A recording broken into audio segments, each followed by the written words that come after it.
సగుణారాధన యందు స్వామివారిని అంటే మనం కొద్దిగా ప్రమాణం బటన్ వేలు దాటి ప్రమాణంలో ఈ యొక్క విగ్రహాన్ని ఉంచినప్పుడు ఈ యొక్క స్వామివారికి మరి ఏం చెయ్యాలండి? మరి మేమందరం కూడా ఏదైనా ఈ యొక్క అంగుష్ట మాత్ర ప్రమాణం అంటే బటన్ వేలు పరిమాణంలో ఉన్నటువంటి విగ్రహం కాకుండా ఇంకా పెద్ద విగ్రహం ఉంచి స్వామివారికి అమ్మవారికి మేము ఆరాధన చేయదలుచుకున్నామండి అంటే మరి మనం ఎటువంటి నియమాలు పాటించాలి అని చెప్పి ఎంతోమంది దాని గురించి భయపడుతూ ఉంటారు. కానీ ఈ యొక్క భగవంతుడికి మనం భక్తి శ్రద్ధలతో స్వామివారికి మనం ఆరాధన చేయవచ్చు. ఎంతోమంది భక్తులు ఈ యొక్క స్వామివారిని సగుణ రూపకంగా ఆరాధన చేసి ఎంతోమంది తరించారు.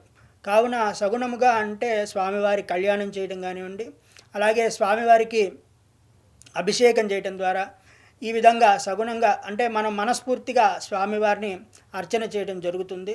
కాబట్టి ఈ యొక్క స్వామివారి అర్చన చేయడం ద్వారా మనము ఎటువంటి నియమాలు పాటించాలి అనేటువంటి దానికి వస్తే, మనము నియమాలు పాటించాలి అని చెప్పి